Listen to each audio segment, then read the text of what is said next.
தமிழில் நீட் தேர்வு எழுதிய மாணவர்களுக்கு 196 கருணை மதிப்பெண்கள் வழங்க உயர்நீதிமன்றம் உத்தரவிட்டிருந்தது. இந்த நிலையில் உச்சநீதிமன்றம் உயர்நீதிமன்றத்தின் இந்த உத்தரவுக்கு தடை விதித்திருக்கிறது. இது தொடர்பாக கூடுதல் தகவல்களை வழங்குவதற்காக எமது டெல்லி செய்தியாளர் அரவிந்த் தொலைபேசி வாயிலாக இணைகிறார். அரவிந்த், இந்த நீட் தேர்வு விவகாரத்தில் 196 கருணை மதிப்பெண்கள் தமிழில் எழுதிய மாணவர்களுக்கு வழங்கணும்னு உயர்நீதிமன்றம் சொல்லியிருந்தாங்க. இந்த நிலையில உச்சநீதிமன்றம் இந்த உத்தரவுக்கு தடை விதிச்சிருக்காங்க. தற்பொழுது உச்சநீதிமன்றத்தில் இன்னைக்கு நடந்த விவாதங்கள் என்னவாக இருந்தது? உச்சநீதிமன்றம் சொன்ன உத்தரவு குறித்து விரிவா பதிவு பண்ணுங்க அரவிந்த். இந்த ஆண்டு நடைபெற்ற நீட் மருத்துவ நுழைவுத் தேர்வில் தமிழ் மொழியில் தேர்வு எழுதிய மாணவர்களின் கேள்வித்தாள்களில் சில குளறுபடிகள் இருந்ததன் காரணமாக 196 கருணை மதிப்பெண் வழங்க மதுரை உயர்நீதிமன்ற கிளை உத்தரவிட்டிருந்தது. இந்த உத்தரவை எதிர்த்து சிபிஎஸ்இ சார்பில் உச்சநீதிமன்றத்தில் மேல்முறையீடு செய்யப்பட்டிருந்தது. சிபிஎஸ்இ தன்னுடைய மனுவில் முன்வைத்துள்ள 3 வாதங்களை ஏற்றான் இன்றைய தினம் வழக்கு விசாரணையின் போது முன்வைத்தார்கள். குறிப்பிடும்படியாக, அதாவது இந்த நீட் மருத்துவ நுழைவுத் தேர்வுக்கான அந்த விண்ணப்பம் பெறப்படும் போதே மாநில மொழிகளில் உள்ள கேள்விகளில் ஏதேனும் குளறுபடிகள் இருந்தால், ஏதேனும் சந்தேகம் இருந்தால் ஆங்கில மொழிகளை முன்வைத்த கேள்விகளுக்கு பதிலளிக்க வேண்டும் என நாங்கள் தெரிவித்திருந்தோம். எனவே மதுரை உயர்நீதிமன்ற கிளை தமிழ் மொழியில் உள்ள கேள்விகளில் குளறுபடி இருக்கிறது என்ற காரணத்தை முன்வைத்து 196 மதிப்பெண் கொடுத்ததை ஏற்க முடியாது. ஏனென்றால் தங்களுடைய விண்ணப்பத்திலே நாங்கள் மிகவும் தெளிவாக தெரிவித்திருக்கிறோம். கேள்வித்தாள்களில் குறிப்பாக மாநில மொழிகளில் உள்ள கேள்விகளில் மொழிபெயர்ப்பில் குளறுபடிகள் இருந்தால் ஆங்கில கேள்விகளை பயன்படுத்தி ஆங்கில கேள்விகளை முன்வைத்து பதிலளிக்க வேண்டும் என தெரிவித்திருக்கிறோம். எனவே அதனை கருத்தில் கொள்ளக்கூடாது என்ற வாதத்தை முன்வைத்திருந்தனர்.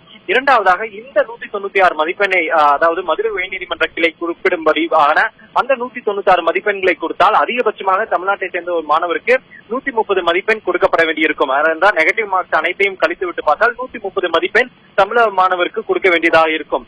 அதே போல இந்த 130 மதிப்பெண்ணை கொடுத்தால் தமிழ்நாட்டை சேர்ந்த ஒரு மாணவர் மொத்த மதிப்பெண்ணான 720 மதிப்பெண்ணை காட்டிலும் 750 மதிப்பெண்ணை பெறுவார். ஏனென்றால் அந்த மாணவர் தற்போதைய நீட் மருத்துவ நுழைவுத் தேர்வு மார்க் இல்லாமலே 550 மதிப்பெண் பெற்றிருக்கிறார். எனவே இந்த மதிப்பெண்ணின் கூடுதலாக கொடுத்தால் அவர் 750 மதிப்பெண் பெறுவார். எனவே இதனை அமல்படுத்த முடியாது, இதனை அமல்படுத்துவதற்கான வாய்ப்பே இல்லை.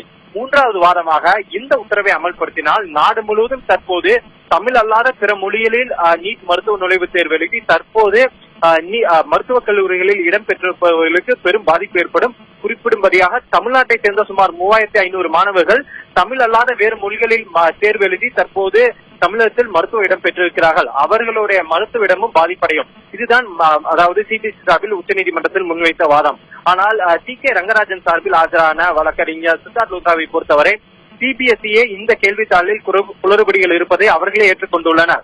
அவர்கள் செய்த தவறுக்கு எவ்வாறு மாணவர்கள் எப்படி பாதிப்படைய முடியும்? குறிப்பாக 23,000 தமிழ் மாணவர்கள் இந்த தேர்வை எழுதியுள்ளனர். சிபிஎஸ்இ தன்னுடைய மொழிபெயர்ப்பில் அவர்கள் தவறு செய்திருப்பதை அவர்களே ஒப்புக்கொள்கிறார்கள். அப்படி இருக்கும் பட்சத்தில் சிபிஎஸ்இ தவறுக்கு எவ்வாறு மாணவர்கள் பாதிப்படைய முடியும் என்ற வாதத்தை முன்வைத்தார். இதனை கேட்ட நீதிபதிகள் சிபிஎஸ்இயிடம் ஒரு சில கேள்வியை முன்வைத்தனர்.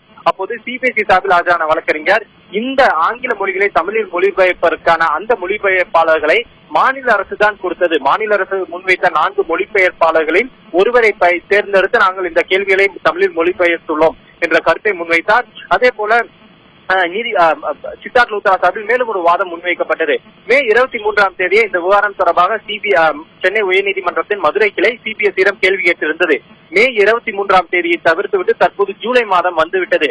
சிபிஎஸ்இக்கு உண்மையிலேயே ஏதேனும் நல்லது செய்ய வேண்டியிருந்தால் மே 23ஆம் தேதியை சிபிஎஸ்இ சுதாரித்துக் கொண்டு இதற்கான ரெமடியில் இறங்கி இருக்கலாமே. தற்போது நாடு முழுவதும் பல்வேறு மாணவர்கள் மருத்துவக் கல்லூரியில் இடம்பெற்று விட்டார்கள். இந்த உத்தரவை அமல்படுத்தினால் அந்த மாணவர்கள் பாதிப்படைவார்கள் என்ற கருத்தை ஏற்கக்கூடாது என்ற கருத்தை முன்வைத்தார். இதனை கேட்ட நீதிபதிகள் எந்தெந்த இடங்களெல்லாம் தவறு ஏற்பட்டிருக்கிறது, அந்த தவறை மேலும் விலாவரியாக கூறுங்கள் என்று தெரிவித்தார். அப்போது ஒரு கேள்வியில் சீத்தா என, அதாவது ஒரு அனிமல் விலங்கு சீத்தா என்ற பெயர் இருக்கிறது, அதனை தமிழில் மொழிபெயர்க்கும் போது சீதா என மொழிபெயர்த்திருக்கிறார்கள்.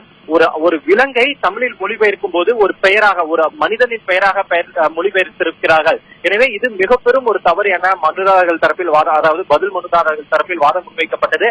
அனைத்தையும் கேட்ட நீதிபதிகள் தற்போதைய சூழலில் இந்த விவகாரத்தில் நாம் தற்போது தலையிட்டால் இது முழுவதுமாக பாதிப்படையும். எனவே இந்த விவகாரம் தொடர்பாக, இந்த தவறுகள் தொடர்பாக சிபிஎஸ்இயிடம் நாங்கள் விளக்கம் கேட்கிறோம். சிபிஎஸ்இ எழுத்துப்பூர்வமாக அந்த விளக்கத்தை முன்வைக்க வேண்டும்.